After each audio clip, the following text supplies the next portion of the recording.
दिशेला पावलं वाढली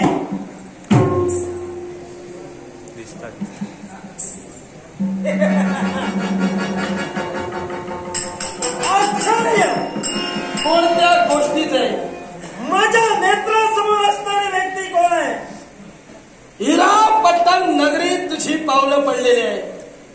त्यात हिरापट्टण नगरीचा राजा सत्यपाल आणि सैन्यपाल म्हणून ज्याची ओळख आहे तोच हा राजा सैन्यपाल. म्हणजे शामरावचा याज्ञिक अश्व वर्णन केला तोच सैन्यपालाच्या नेत्रासमोर उभा आहे. धन्यवाद देतोय मी तुम्हाला. धन्यवाद. होय, कोणत्या गोष्टीसाठी? ज्यानं अश्वबंधन केलं, पराक्रमाचा महावीर म्हणून ज्याला ओळखलं गेलं, तो केवळ सैन्यपालाने त्यानं अश्वबंधन केलं म्हणून धन्यवाद. पण इथपर्यंत ज्याची पावलं पडली आहे तोच मेघवर्ण तुमच्या नेत्रासमोर आहे. तेव्हा जो याज्ञिक अश्व आपण बंधन केला त्याच अश्वाच्या मुक्ततेसाठी शामरात मेघवर्ण तुमच्या नेत्रासमोर आहे. हे मेघवर्ण, हे वीरश्रेष्ठा, स्वागतम सुस्वागतम स्वागतम सुस्वागतम. आलेल्या वीराचं स्वागत करणं हे आमचं कर्म आहे, आमचा धर्म आहे आणि हाच आमचा शिष्टाचार आहे. आणि स्वतःचा शिष्टाचार, स्वतःच्या मर्यादा, या मर्यादेचं पालन करणं ही आमची जबाबदारी आहे. तुम्ही माझ्या कर्तृत्वाला धन्यवाद दिला तशी तुम्ही धन्यवाद देण्याची गरज नाही. कारण हे वीरश्रेष्ठा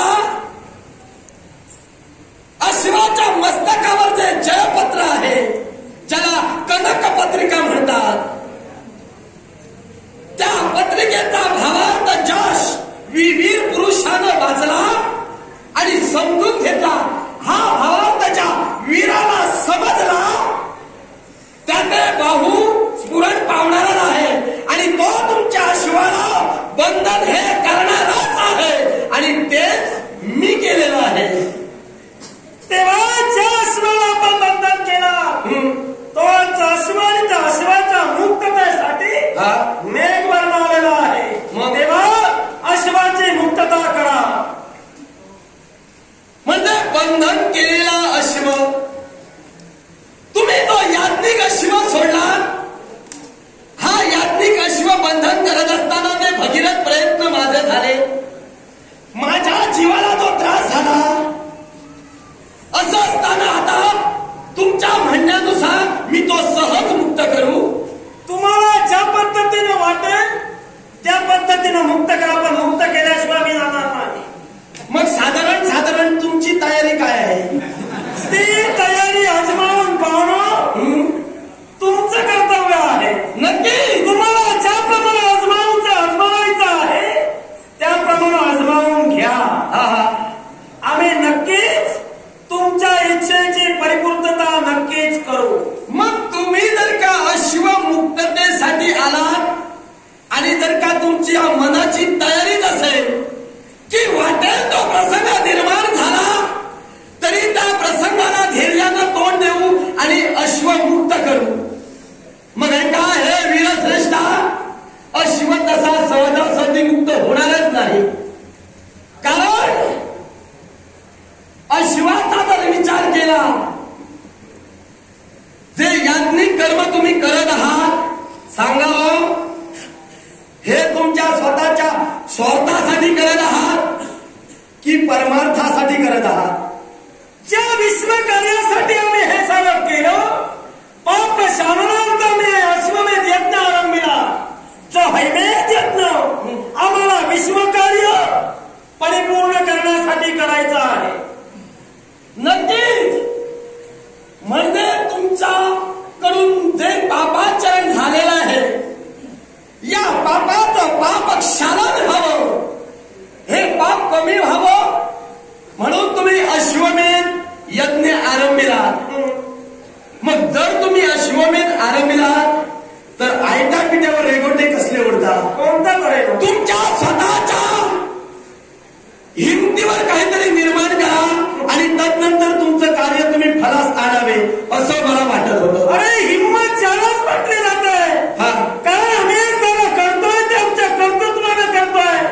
पराक्रमाचे महामेरू आमच्या किंवा पांडव कटकाला आहे आणि ज्यानं या विश्वासबद्दलच्या ठाई जे योग्य म्हणून निर्माण झाले हे धर्मकार्य करत असताना जो सुज्ञ आहे तो पांडवांना सहकार्य करे आणि जो ओंकार मंडित आहे अशा वीराला पाठिंबा घालून त्याच्याशी द्वंद्व करून आम्हाला आमचा यज्ञ कार्य परिपूर्ण करायचं आहे. खबरदार, अशा शब्दाचा जर का वक्तव्य केला असाल खबरदार. हे वीरश्रेष्ठ पत्रिकेवर तुम्ही नमूद केला, या जगाच्या पाठीवर जो बलवान असेल, जो शौर्यवान असेल, ज्याच्यात हिंमत असेल त्याला आमचा शिवबंधन करावा अशीच तुम्ही सूचना केलात ना? नक्कीच. आणि आता तुम्हीच म्हणत आहात की जो अहंकाराला मंडित असेल की म्हणे तोच अशिवबंधन करणार. म्हणजे या जगाच्या पाठीवर स्वतःला तुम्ही एवढे वीर समजत आहात, तुमच्याशिवाय वीर असा जगाच्या पाठीवर कुणीच नाही. यालाही कारण आहे. मी हे धर्मकार्य का म्हणालो, जो केवळ आम्हाला सहकार्य करेल. कारण देव गोपाल कृष्णाच्या आज्ञेनं आम्ही यज्ञ कार्याला सुरुवात केली. ज्यावरती देव गोपाल कृष्ण आम्हा पांडवांच्या बाजूने उभा आहे, ज्यावरती देव गोपाल कृष्णानं हे जर आम्हाला करायला सुरुवात करून दिली त्यावरती आमच्या बाजूला धर्म आहे. त्या कार्य आम्ही करतोय ते योग्यच आहे. त्या गोपाल कृष्णाची मोठेपणा मला सांगू नकोस. मग कुणाची? तुम्हा पांडवांचा सत्यानाश त्या देवानच केलेला आहे तुमच्या. बाबा रे, त्यामुळे त्याची मोठेपणा मला सांगू नकोस. जशी दृष्टी तशी सृष्टी. पाहावं तसं दिसतं, चांगलं पाहिल्यानंतर चांगलं दिसणार आहे. देव गोपाल कृष्णानं आमचा तरी सत्यानाश केलेला नाही. देव गोपाल कृष्णाच्या आशीर्वादानं आतापर्यंत पांडव सतेज आहे, याच्यानंतरही राहणार आहे. अरे त्यानं काय केलं हे जर तुमच्या लक्षात आलं असतं तर त्याचे तुम्ही पायाचे पायी म्हणून राहिला नसता. काय असं केलं? अरे स्वतःच्या भावनांचा, स्वतःच्या नात्याचा तिथे तुम्हाला विसर पडला आणि त्यानं थोडी सुद्धा तुम्हाला त्याची चाहूल दाखवली नाही. अरे तुझा भाऊ तो बरोबरी ज्यावेळी तुझा हा भाऊ बरोबरी गेला, त्या गोपाल कृष्णाला प्रश्न केला, हे बरोबरी कुणाच्या बाजूला तू लढणार आहेस? त्यावेळी त्या बरोबरीच्या मुखातले शब्द होते, कारण त्याच्या मातेची त्याला आज्ञा होती, बाळ 18 दिवसाच्या महाभारतीय युद्धात जो जिथे कमी पडेल, कमी तिथे आम्ही आहोत. त्यामुळे ज्याची बाजू कमी होईल त्या बाजूला सहकार्य तुला करायचे आहे. ते पांडव असो वा ते कौरव असो. हा स्वतःच्या आईचा घेतलेला शब्द आणि आज्ञा होती. त्यानुसार तुमच्या त्या गोपाल कृष्णाला देवाला त्यानं सांगितले की मी जी बाजू कमी असेल त्याच्या बाजून लढेल. असं म्हणता क्षणी त्या तुमच्या देवानं विचार केला, हा बरोबरी म्हणजे तुझा भाऊ आहे, परिचय आहे ना, ओळखतोस ना? आता मला सांगा, तुम्ही तुमच्या राज्यातील नागरिकांना, तुमच्या आप्तइष्टांना ओळखता? आम्ही ना किंवा नाही काय नाही ओळखता का? तुमच्या चेहऱ्यावर पाहिलं तर तुमची जरा धुंदी मला वेगळीच दिसते आणि म्हणून असं केलेलं आहे. माझ्या देखणेपणावर तू जाऊच नकोस, कारण मी जसा दिसतो तसा नक्कीच नाहीये. तुला वाटत असेल की हा ऐकून घेतोय म्हणजे तू सांगशील ते मी मान्य करेल. बरं झालं हे तूच बोललास म्हणून बरं झालं. म्हणजे जगाच्या पाठीवर अशा व्यक्ती असतात त्यातील तू एक आहेस. म्हणजे अशा म्हणजे कशा? ज्यांचे थोड्यांचे दाखवायचे वेगळे आणि खायचे वेगळे नाही. म्हणजे मी प्रथमच म्हणाला विचार करशील, जसा विचार करशील तसं उत्तर तुला मिळणार आहे. अरे जिथं मी तुझं ऐकून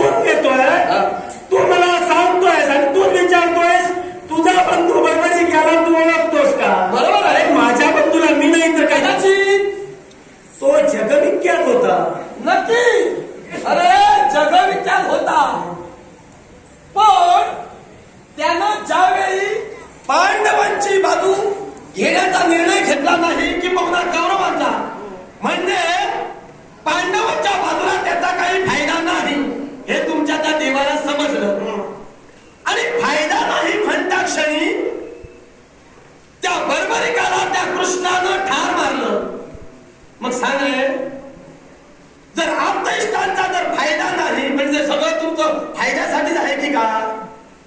झालं. मग तुझ्या बापानं काय केलं? ऐकूया ना. तुझ्या बापानं काय केलं? तुला तेवढं माहित आहे तेवढं सांग. नंतर अर्धवट सांगितलं अपुरं राहिलं तर मी पूर्ण करीन. त्याची खात्री तू करू. ऐक बोल. तुझे आजोबा कोण? आता आजोबांच्या नावानं सुरुवात तू केलीस. मला काय विचारतो? तुझे आजोबा कोण? मग आता तू विचारलेला भाष्य केलेला प्रश्न. अरे माझा आजोबा मला माहिती नसणार का? अरे जिथे लंकाने रावणासारख्या महाबलाच्या पराक्रमी वीराला ज्यानं जमिनी ध्वस्त केलं, त्याने पराक्रम मातीमोल केले आणि काळ रूपानं प्रत्येकासमोर राहिला अशा माझ्या आजोबांचे नाव सुद्धा विख्यात आहे.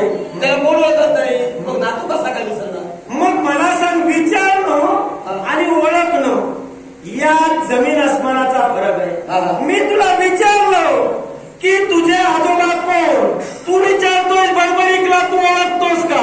यात किती फरक आहे? तुझे आजोबा वाली यांचा पुत्र बोलत जा. तुमची पितृदेवता आणि ज्या मुलानं ज्या बालीला ज्या प्रभू रामचंद्रानं ठार मारिलं, त्याच प्रभू रामचंद्राची बाजू घेऊन त्या लंकेचे दंडाधिपती रावण यांच्याजवळ युद्धाची शिष्टाई घेण्यासाठी गेले. मग ज्याच्या बापाला ठार मारिलं तो जर शिष्टाई घेऊ शकतो तर मी सहकार्य केलं तर काय झालं? माझी पितृदेवता अंगद यांचा स्वभाव गुणधर्म यांची वागणूक मला सांगतोय. वागणूक सांगू नकोस. ते गेले ज्या शिष्टाईनं गेले, कारण ते प्रभूंना मानत होते, प्रभूंशी केवळ एकनिष्ठ होते म्हणून ते गेले. तसंच मी माझ्या देवाशी एकनिष्ठ आहे आणि म्हणूनच सहकार्य करतोय. अरे माझ्या पितृदेवतेला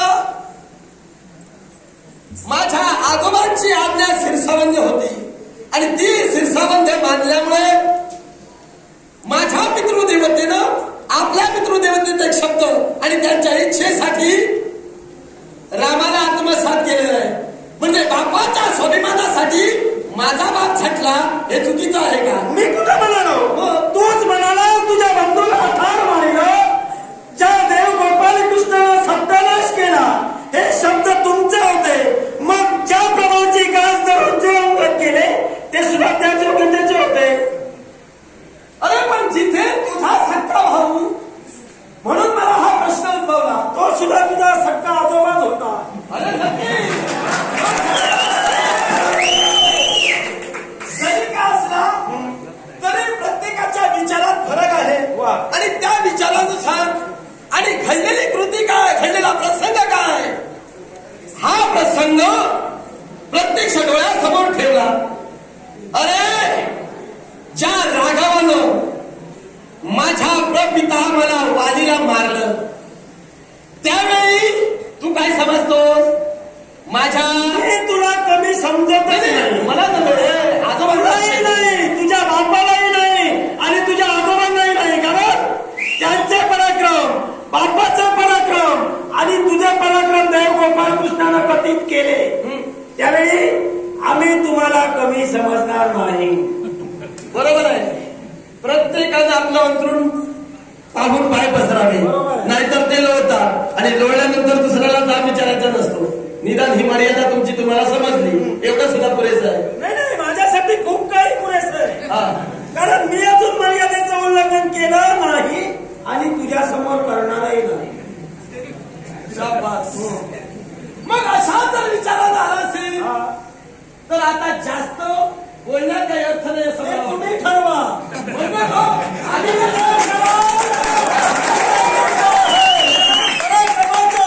पराक्रमाच्या जोरावर अश्व फक्त मला दिसतोय, अश्व देण्यासाठी आलोय. मग आता अश्व जर का तुम्हाला दिसत आहे, नाही दिसत आहे म्हणजे मला वाटतं तुमचे डोळे उघडेच आहेत. होय, ही खात्रीच झाली. नक्कीच आहे. नक्की मी कधी बंद करतच नाही.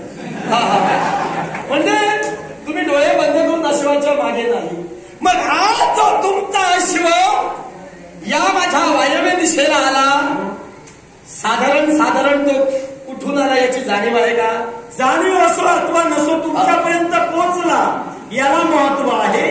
तुमच्यापर्यंत आला, आम्हाला फक्त त्याची मुक्तता करा. आम्ही कार्यनिष्ठ आहोत, कर्तव्यदक्ष आहोत. ज्याप्रमाणे आज्ञा झाली त्याप्रमाणे आम्ही वागणार. मी वावग काही बोलणारा नव्हे आणि बोलूही नका, ही माझी सवयी नाही. मी तुला विचारलं तो कुठल्या दिशेने आला, नेमका कुठल्या राज्यातून आला, हा प्रश्न मला का भेडसावला? का? याच्या मुळाचे कारण तू आता म्हणाल्याप्रमाणे की नेमका अश्व हा जो आलेला आहे तो कुठल्या दिशेने मला कळायला हवा, कारण तू म्हणाला धर्मकार्य आहे.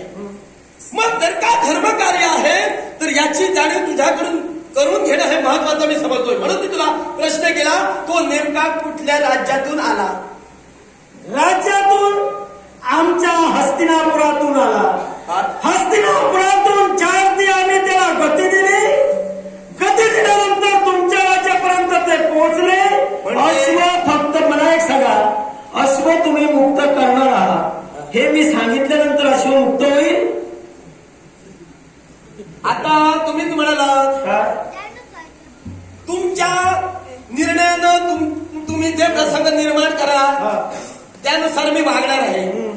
त्यामुळे अश्वाची मुक्तता करणं, तुमच्या या प्रश्नाचं उत्तर दिल्यानंतर माझ्या तुम्ही अश्वाची मुक्तता करणं किंबहुना नाही हे माझं मी ठरवेन. तुम्ही ठरवलं असाल तर कुठच्या दिशेला आला याच्यापेक्षा कुठच्या दिशेला आहे हे सुद्धा फार महत्वाचं आहे ना. मग तो मुक्त कर. हे वीरश्रेष्ठ आहे मेघवर्ण. काय जो या माझ्यापर्यंत आला हे महत्वाचं आहेच, पण तुम्ही धर्मकार्य म्हणून कोकणात हात मांडव. म्हणून मी म्हणालो तुमचा तो अश्व कुठल्या राज्यातून आला. म्हणजे आता तुम्ही जर माझ्या प्रश्नाचं उत्तर दिलं नाही तर मला वाटतं तुमचे डोळे उघडे आहेत, ते उघडे असून नसल्यासारखे येते का? तसं समज. म्हणजे काही समज, म्हणजे डोळे बंद करून तुम्ही अश्वाच्या मागे हात काही समज. तुला जे समजायचंय ते समजून घे. देव गोपालकृष्णाने मला एकच सांगितलेलं आहे, समोरचा काय करतोय याच्याशी आपलं देणं घेणं काहीच नाही. ते जमेल त्याप्रमाणे अश्वाची मुक्तता लवकरात लवकर कशी होईल याकडे जरा लक्ष केंद्रित करू. आणि म्हणून तुला मी परत सांगतोय अश्व सो. म्हणजे तुमच्या गोपालकृष्णानं तुम्हाला सांगितलेलं आहे तुम्हाला तुमच्या हातानं पाणी प्यायला जमणार नाही. तसे फिरत असताना तोंड उघडं करून फिरा, म्हणजे पाणी देतील की का? या विश्व असं म्हणतात, जे विश्व निर्माण झालं प्रत्येकानं जीवनात आदर्श घेऊन आपल्या जीवनाची सुरुवात केली. काहींनी आपल्या बापाचा आदर्श घेऊन, आईचा आदर्श घेऊन जीवनाला सुरुवात केली. मी पण माझ्या आईचा आदर्श घेतला. नाही, तू कुणाचाही आदर्श घे, त्याच्याशी काही मात्र माझा संबंध. कारण आज्ञाधारक राहणं हे एक आई शिकवू शकते. अरे हो. आणि आईनं मला शिकविलं, कुणाचाही अनादर करू नका, कुणाचाही पान उतार करू नका, जेवढं जमेल तेवढं सहकार्य त्यांना करा. ऐकला नाही तर आपले पराक्रम करून धर्मावर अश्व घेऊन चला. अरे पण अश्वाच्या जर मागावर तुम्ही डोळे उघडे ठेवून जर धावत आहात रक्षणासाठी, तर अश्व नेमका कुठल्या राज्यातून आला याचा तुम्हाला पत्ता नाही. तुला ते फक्त तुम्ही एखाद्या सैन्यपाल तुम्ही चुकता. मी अश्व तुम्हाला चुकत आहे. हो, याला कारण आहे. अश्व कोणत्या राज्यातून आला? आता कित्येक राज्य मिळाली असतील ती मागे गेलेली आता कुठल्या राज्यात ज्याला प्रतिकार केला का नाही झाला त्याचा फक्त मला असा विचार, तुम्ही कोणत्या राज्यातून मुक्त केला आणि अश्व आता आमच्या राज्यापर्यंत आला. तुम्ही विचारता कोणत्या राज्यातून आला. आता मार्गात कित्येक राज्य मिळतील. बरं, मग असं सांग, जर तुला प्रत्येक ती राज्य जर आठवत असती, आता माहिती असायलाच हवी, मग तशी इच्छा असेल तर सगळ्या राज्यांची नावं सांग. नाही, माझी काही हरकत नाही. गरज वाटत नाही. तर राज्यातून कोणत्या आले याच्यापेक्षा पेक्षा आम्हाला अश्व महत्वाचा आहे. मणिपुरातून अश्व आला.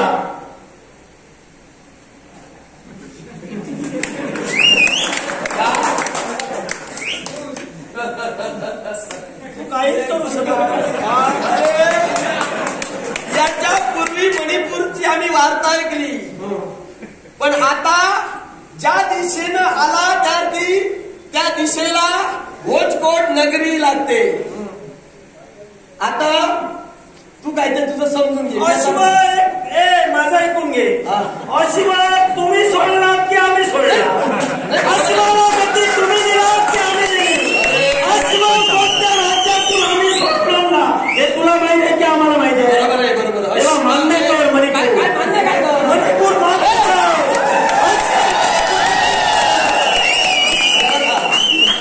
पहिला मी त्यावेळी तुला प्रश्न केला, त्यावेळी तू म्हणाला हस्तिनापुरातून आला. पहिल्यांदा म्हणाला. तुझा आधी प्रश्न तू समजून घे. पहिल्यांदा म्हणाला तर सांगतोय. त्या गोष्टीनंतर तू दिशाभूल मला करण्याचा प्रयत्न केला. काही कारण राज्याचं नाव आठवत. जरा थांब. आता पूर्ण झाली. काही गोष्टी नसता सुद्धा जर त्या समजत असतील तर थोडा प्रयत्न करायला हवा. मणिपूरच्या राज्याचं नाव घेतलं म्हणून आता मला स्पष्ट करावं लागत आहे. ज्या या वायव्य दिशेनं आला, आता माझ्या आजूबाजूची राष्ट्र काय आहे ही मला आहे माहिती. त्यामुळे कदाचित तुला त्या दिशेचा विसरही पडला असेल कदाचित. हा, आता हे मान्य कर. तुझ्या विसर पडलेला काय का? आता लक्षात ठेव. आमचा कुठून आला आम्ही सांगणार, तू सांगणार माझ्या राज्यात आला. तुझ्या राज्याच्या गोष्टी मला सांगू नको. कशाला तुझ्या राज्यात आता जर माझ्या राज्याच्या गोष्टी तू जर ऐकून घेत नसेल तर इकडे राहण्याचा अधिकार तुला नाही. अधिकार एकाच गोष्टी तुम्ही आश्वासन केला. अधिकाराची भाषा आहे मेघवर्ण. अधिकाराची भाषा बोलू नको. अधिकाराची भाषा बोलू नको. तू जिथे उभा आहे तिथला अधिकारी पुरुषच मी आहे. तू असे नस. ज्या अर्थी आम्हाला आवाहन केलं, अश्वबंधन केलं, त्या अर्थी आम्हाला तुझ्या राज्यात येण्याचा अधिकार आहे. कारण तुझ्या राज्यात शिष्टाईसाठी आमचे आले होते. मग त्यावेळी सांगायला होतं आजपर्यंत चला आम्हाला युद्ध होणार नाही. मी अक्कलकोट आहे की काय? मी नाही म्हणणार. मी अश्वाची मुक्तता करायला. अरे तू त्यामुळे ज्या गोष्टीचा विसर तुला पडलेला आहे ती गोष्ट मी तुला आत्मसात करून देतो, तर ते तर ऐकून घे ना. ऐकूया. आहे ना, मनाची तयारी आहे ना? ती ऐकल्यानंतर अरे ऐकल्यानंतर कशी का? मी ज्यार्थी तो सांगण्याचा प्रयत्न करतोय त्यार्थी सुरुवातीला तुझ्या मनाची तयारी नाही. मला वाटलं तर मी मान्य करेल. तू सांगतोय नाही, मान्य करायचा अर्थ नाही. अरे जिथे तो वायव्य दिशेला आला त्या दिशेला माझ्या राज्याला लागणारं राज्य म्हणजे भोजकोट नगरी. आणि भोजकोट नगरीचा राजा राजराजेश्वर दुमदुबी हो. अरे त्या दुमदुबीने तुमचा शिवबंधन केला याची वार्ता आम्हाला समजली. पण तुम्ही धर्मकार्य बोललात म्हणून आता तो प्रसंग मला बोलावा लागतो. मग ज्यात जर तुमचं धर्मकार्य असेल तर त्याच पद्धतीनं तुम्ही धर्मानंच वागायला हवं. पत्रिकेच्या भावार्थाप्रमाणे तुमची कृती हवी. अरे पत्रिकेचा भावार्थ एक सांगत आहे. सुरुवात तुम्ही तशी करता. पत्रिकेच्या भावार्थाप्रमाणे कुणी बंधन केल्यानंतर त्याला समोपचार करून त्याच्याशी युद्ध खेळता. पण युद्ध खेळत असताना जर तुमचं शहाणपण चाललं नाही की तुम्ही कपट करायला सुरुवात करता, तुम्ही अधर्माची कास धरायला सुरुवात करता. आणि तोच प्रकार त्या राजराजेश्वर दुमदुबीच्या सुद्धा बाबतीत तुम्ही केला. ज्यावेळी दुमदुबीनं तुम्हाला सळोखी पळ करून सोडलं, पांडव सैन्याचा सुद्धा राजानं केला. अरे हे तुमच्या लक्षात आलं. दुमदुबी आता तुम्हाला ऐकणार नाही. त्यावेळी तुमच्या त्या गोपालकृष्णाने पांडवांचा विजय व्हावा, दुमदुबीचे पराक्रम नष्ट करावे याच्यासाठी ब्राह्मणाचं रूप घेतलं. आणि सहजासहजी ब्राह्मणाचं रूप घेण्यापूर्वी त्या कृष्णाचा, त्या अर्जुनाचा रथ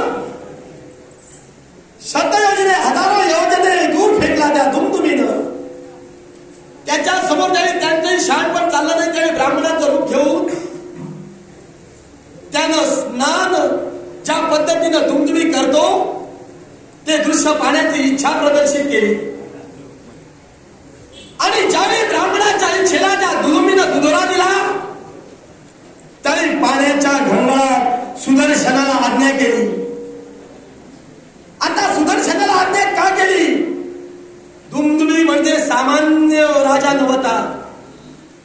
ज्याला 100 शिर अश्वाची होती, ज्याला 100 शिर हत्तीची होती आणि ज्याला 100 शिर माणसाची होती. अरे ज्याला 3000 भुजा होत्या एवढा तो बलाढ्य तुमच्या समोर उभा राहत्या क्षणी त्या कृष्णाने कपट केले. पाण्याच्या घंगात सुदर्शनाला आज्ञा केली आणि त्याचे ते सारे 2 हस्त शिल्लक ठेवून साऱ्या त्याच्या भुजा छेदल्या गेल्या. त्याला नामहरण करण्याचा प्रयत्न केला आणि तदनंतर तो मूर्छितही पडला. त्यावर तुम्ही पराक्रम गाजवला आणि धर्माचा टेंबा मिरवता. त्यामुळे अशी तुमची ही अधर्माची कृत्य सांगणार तेवढी थोडी नाही. ज्या देवानं भुजा छाटण्याचं कार्य केलं मी वीर म्हणून 2 हातानेच गेलो होतो. मी वीर म्हणून 2 हातानेच गेलो होतो. तुला 4 हात नको ऐक तिथे जायला तेच सांगतोय तेवढे तुला तेच सांगतोय. पण ज्यांच्या सहस्त्र भुजा होत्या त्या सहस्त्र भुजातल्या काही भुजा आम्ही छाटल्या, 2 शिल्लक ठेवल्या. का? कारण आमच्या तो योग्यतेचा व्हायला होता. 2 योग्य लढवताना 2 असताना आम्ही लढलो, त्याला आम्ही ठार मारलो. हे सुद्धा आम्ही धर्मकार्य गोपालकृष्णाच्या आज्ञेनं केलं. अरे गोपालकृष्णानं आम्हाला सांगितलेलं आहे हे धर्मकार्य करत असताना कोणत्याही गोष्टीचा विचार करू नका. धर्म काय, अधर्म काय, सत्य काय, असत्य काय याचा विचार देव गोपालकृष्ण करेल. तेव्हा तुम्ही फक्त एक काळजी घ्या, अश्व जातीनिशी सोडवून यज्ञ कार्यासाठी घेऊन या. आणि म्हणून हे आम्ही प्रयत्न करतो. जर सांगून आता ऐकला नाहीच ना तर काय करे तुझं सांगते. आवाज खाली माझ्या राज्यात मला आवाज खाली. हिंमत आहे माझी. ती हिंमत दाखवशील त्या हिमतीवर तुझी उतरवून ठेवीन किंमत लक्षात आलं. तेही कर. माझ्या आश्वासाठी मी वाटेल ते कराय. बरोबरीचा जर का त्या योद्धा बनवायचा होता तर कपट करण्यापूर्वी तुमच्या 2 हातांनी त्याचे छेदन करायला हवे होते. पण ते तुम्हाला जमलं नाही म्हणून अशा प्रकारची परिस्थिती निर्माण केला आणि स्वतःच्या पराक्रमाचा टेंबा मिळता. त्यामुळे तुमचे पराक्रम काय, तुम्ही कोण आहात त्याची पूर्णपणे जाणीव मला आहे. आणि म्हणूनच सांगतोय तुम्हाला अश्व मिळणार नाही.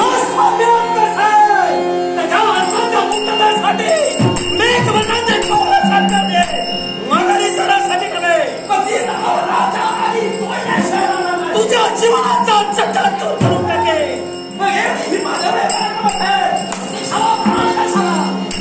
तू मनाशी तैसा मी तुझ्याशी मग ज्यानुसार कार्य करतोय. अश्व मुक्त केला अश्व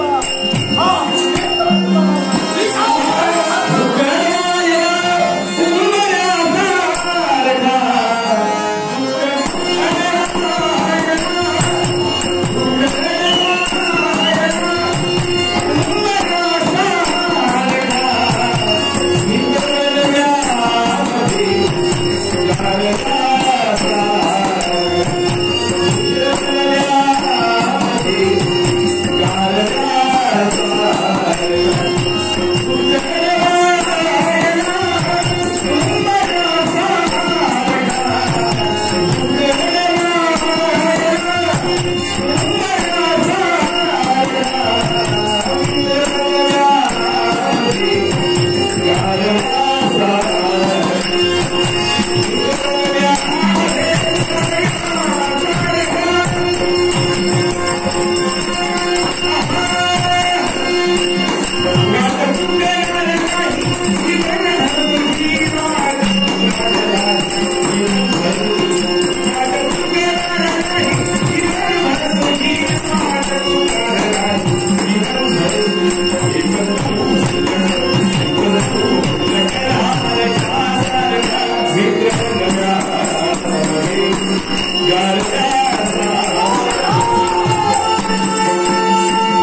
आम्ही काय काय कोण कोण कसे कसे काय काय करतो